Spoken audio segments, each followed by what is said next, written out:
जय हिंद दोस्तों। आज हम लोग इस वीडियो में क्लास 10th बायोलॉजी चैप्टर 1 जैव पराक्रम पोषण इसके अति लघु उत्तरीय प्रश्नों को हल करने वाले हैं। पहला प्रश्न है, जैव पराक्रम किसे कहते हैं? इसका उत्तर लिखेंगे कि वे सारी क्रियाएं जिनके द्वारा जीवों का अनुरक्षण होता है उसे जैव पराक्रम कहते हैं। अगला प्रश्न है, बहुकोशिकीय जीवों में ऑक्सीजन की आवश्यकता विसरण द्वारा क्यों नहीं पूरी हो पाती है? इसका उत्तर लिखेंगे कि क्योंकि बहुकोशिकीय जीवों की सारी कोशिकाएं अपने पर्यावरण के सीधे संपर्क में नहीं रह पाती है, इसीलिए इनमें ऑक्सीजन का आवश्यकता विसरण द्वारा नहीं हो पाता है। जीवों में पोषण की प्रमुख दो विधियां कौन कौन सी है? जीवों में पोषण की दो विधि का नाम है, पहला है स्वपोषण और दूसरा परपोषण। तो स्वपोषण में वैसे जीव आते हैं जो अपना भोजन स्वयं बनाते हैं, वे सभी स्वपोषण कहलाते हैं। और दूसरा परपोषण, तो वैसे जीव जो अपना भोजन स्वयं न बनाकर किसी अन्य जीव पर निर्भर रहते हैं वही कहलाते हैं परपोषण। तो आप लोग लिख लेंगे। प्रश्न है, हरे पौधों में किस प्रकार का पोषण पाया जाता है? इसका उत्तर लिखेंगे कि हरे पौधों में स्वपोषण पाया जाता है। चूंकि स्वपोषण ऐसे जीवों को ही कहा जाता है जो अपना भोजन स्वयं बनाते हैं। तो हरे पौधे होते हैं जो अपना भोजन स्वयं बनाते हैं सूर्य के प्रकाश की उपस्थिति में, इसीलिए हरे पौधे हैं वह स्वपोषण में आ जाएंगे। 5 नंबर प्रश्न है, जंतुओं में पोषण की कौन सी विधि पाई जाती है? इसका उत्तर लिखेंगे कि जंतुओं में पोषण की विधि वह परपोषण पाई जाती है, क्योंकि जितने भी जीव जंतु होते हैं वे अपना भोजन स्वयं नहीं बनाते हैं, वह किसी न किसी रूप से किसी अन्य व्यक्ति पर ही निर्भर रहते हैं, यानी कि दूसरे चीजों पर ही निर्भर रहते हैं। किंतु जो पेड़ पौधे होते हैं, हरे पेड़ पौधे, वे अपना भोजन स्वयं बनाते हैं सूर्य के प्रकाश की उपस्थिति में। तो इसीलिए हरे पेड़ पौधों को ही स्वयं पोषण कहा जाता है, और जितने भी जीव जंतु होते हैं उन्हें परपोषण में रखा गया है। तो यहाँ पे आप लोग इसे समझ गए होंगे। अगला प्रश्न है, 3 प्रकार की परपोषण विधियों के नाम लिखें। परपोषण के भी 3 भाग होते हैं। तो पहला हो जाएगा मृत जीवी पोषण, दूसरा परजीवी पोषण और तीसरा प्राणी संपोषण। तो यही है परपोषण के 3 विधि का नाम, आप लोग लिख लेंगे। संपूर्ण प्रकाश संश्लेषण की प्रक्रिया का रासायनिक समीकरण लिखें। तो देखिए, ये रहा प्रकाश संश्लेषण की प्रक्रिया का रासायनिक सूत्र। तो इधर से CO2 यानी कि कार्बन डाइऑक्साइड प्लस H2O यानी कि जल, और इधर सूर्य का प्रकाश रहेगा और क्लोरोफिल भी उपस्थित ही रहेगा। तो इधर बनाएगा C6H12O6 plus 6O2 plus 6H2O यानी कि ग्लूकोज प्लस ऑक्सीजन प्लस जल का निर्माण करेगा। तो आप लोग देखेंगे कि आगे में 6 यहाँ पे 12 क्यों लगा दिया गया है। तो आप लोग समझिए कि सीधा इस समीकरण को संतुलित करने के लिए यहाँ पे ये आगे लगा दिया गया है, क्योंकि अगर ऐसे हम लोग करते तो यह समीकरण संतुलित नहीं हो पाता, इसीलिए इसके आगे अंक लगाकर इस समीकरण को संतुलित कर दिया गया है। यदि आप लोगों को अभी तक समीकरण को संतुलित करना नहीं आता है तो आप लोग कमेंट कर दीजिएगा, मैं इस पर भी एक प्रॉपर वीडियो बना दूंगा, जिससे कि आप लोग समीकरण को संतुलित करना बहुत ही जल्दी और आसान तरीके से सीख जाएंगे। प्रकाश संश्लेषण की प्रक्रिया में उपोत्पाद के रूप में क्या बनता है? यानी कि प्रकाश संश्लेषण की जब प्रक्रिया संपन्न होती है तो उसके बाद में किस चीज का निर्माण होता है? तो लिखेंगे कि प्रकाश संश्लेषण की प्रक्रिया के फलस्वरूप कार्बोहाइड्रेट बनता है, ऑक्सीजन बनता है तथा जलवाष्प का निर्माण होता है। तो ये सभी बनते हैं। प्रकाश संश्लेषण की प्रक्रिया हरित लवक या क्लोरोप्लास्ट में ही क्यों होती है? इसका उत्तर लिखेंगे कि क्योंकि सूर्य के प्रकाश को अवशोषित करने की क्षमता केवल क्लोरोफिल में ही होता है, जो कि यह क्लोरोप्लास्ट में ही पाया जाता है। तो आप लोग समझिए कि प्रकाश संश्लेषण की प्रक्रिया है वह क्लोरोप्लास्ट में ही क्यों होता है। तो हम लोग समझें कि सूर्य के प्रकाश को अवशोषण करने की क्षमता केवल और केवल हरे पेड़ पौधे में ही है, यानी कि क्लोरोफिल में ही पाया जाता है, जो कि सूर्य के प्रकाश को अवशोषित कर सकता है। तो इसीलिए ही प्रकाश संश्लेषण की प्रक्रिया है वह क्लोरोप्लास्ट में ही होता है। चूंकि क्लोरोफिल है वह पेड़ पौधों के क्लोरोप्लास्ट में ही पाया जाता है। तो आप लोग इसे अच्छे से समझ गए होंगे।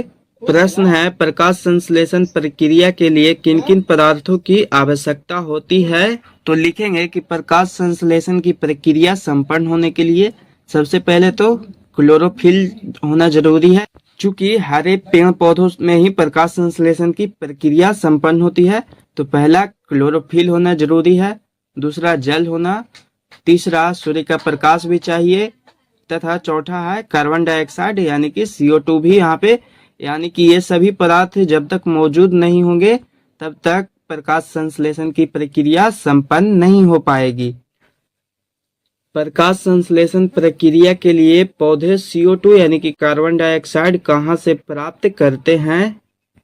तो इसका उत्तर लिखेंगे कि प्रकाश संश्लेषण की प्रक्रिया के लिए पौधे CO2 यानी कि कार्बन डाइऑक्साइड गैस है वह वायुमंडल से प्राप्त करते हैं। चूंकि हम लोग जानते ही हैं कि जितने भी गैस है जो कि वायुमंडल में ही पाए जाते हैं, तो पेड़ पौधे हैं वह कार्बन डाइऑक्साइड गैस को वायुमंडल से ही प्राप्त कर लेते हैं। कवक और जीवाणुओं में प्रकाश संश्लेषण की प्रक्रिया क्यों नहीं हो पाती है? इसका उत्तर लिखेंगे कि चूंकि प्रकाश संश्लेषण की प्रक्रिया के लिए क्लोरोफिल का होना आवश्यक है, यानी कि जब तक का क्लोरोफिल उपस्थित नहीं रहेगा तब तक प्रकाश संश्लेषण की प्रक्रिया संपन्न नहीं हो पाएगी, जो कि कवक और जीवाणुओं में क्लोरोफिल नहीं पाया जाता है, इसीलिए उनमें प्रकाश संश्लेषण की प्रक्रिया नहीं हो पाती है। तो हम लोग समझें कि कवक और जीवाणु होते हैं तो उनमें क्लोरोफिल तो होता ही नहीं है, तो इसीलिए उनमें प्रकाश संश्लेषण की प्रक्रिया है वह नहीं हो पाती है। और यदि आप लोग अभी तक चैनल को सब्सक्राइब नहीं किए होंगे तो सब्सक्राइब कर देंगे, वीडियो को लाइक और अपने दोस्तों के पास शेयर कर देंगे। पोषण के दृष्टि से अमीबा तथा पैरामीशियम किस प्रकार के जंतु हैं? इसका उत्तर लिखेंगे कि पोषण के दृष्टिकोण से अमीबा तथा पैरामीशियम को प्राणी समपोषी जंतु के अंदर रखा गया है, यानी कि इन्हें प्राणी समपोषी माना गया है। मनुष्य का आहार नाल कौन कौन से मुख्य भागों में बटा होता है? तो लिखेंगे कि मनुष्य का आहार नाल मुख्यतः अमाशय, पित्ताशय, छोटी आंत, बड़ी आंत तथा मुख इन सभी भागों में बटा होता है। 15 नंबर प्रश्न है, ग्रसनी में स्थित दो छिद्रों के नाम लिखें। तो लिखेंगे कि ग्रसनी में स्थित पहला होता है निगल द्वार, जिसके द्वारा भोजन को हम लोग निकलते हैं, और दूसरा होता है कंठ द्वार। तो आप लोग लिख लेंगे। अगला प्रश्न है, मनुष्य में पाचन आहार नाल के किस भाग से शुरू होता है? इसका उत्तर लिखेंगे कि मनुष्य में पाचन आहार नाल के मुख गुहा से ही शुरू हो जाता है, यानी कि मुख से ही शुरू हो जाता है। मनुष्य के आहार नाल के किस भाग में पचे हुए भोजन का अवशोषण होता है?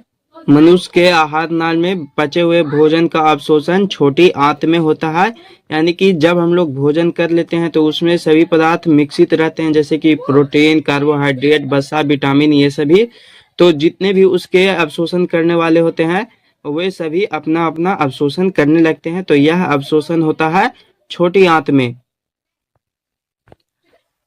प्रश्न है, क्लोरोफिल वर्णक कहाँ पाया जाता है? इसका उत्तर लिखेंगे कि क्लोरोफिल वर्णक पत्ती में पाया जाता है। तो यहाँ पे इसका उत्तर हो जाएगा पत्ती में, जो कि पेड़ पौधों में ही पाया जाता है। तो आप लोग लिख सकते हैं। प्रकाश संश्लेषण प्रक्रम द्वारा पौधे क्या निर्माण करते हैं? इसका उत्तर लिखेंगे कि प्रकाश संश्लेषण द्वारा पौधे कार्बोहाइड्रेट, जलवाष्प तथा ऑक्सीजन इत्यादि निर्माण करते हैं। 20 नंबर प्रश्न है, मितजीवी को क्या कहा जाता है? इसका उत्तर लिखेंगे कि मृत जीव को सैप्रोफाइटस या फिर इसे अपघटक भी कहा जाता है। तो आप लोग इन दोनों में से कोई भी लिख सकते हैं।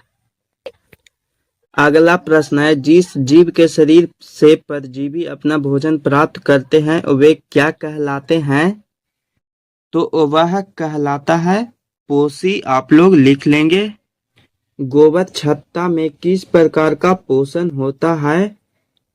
इसका उत्तर लिखेंगे कि गोबर छत्ता में मृतजीवी पोषण होता है। तो यहाँ पे इसका उत्तर हो जाएगा मृतजीवी पोषण।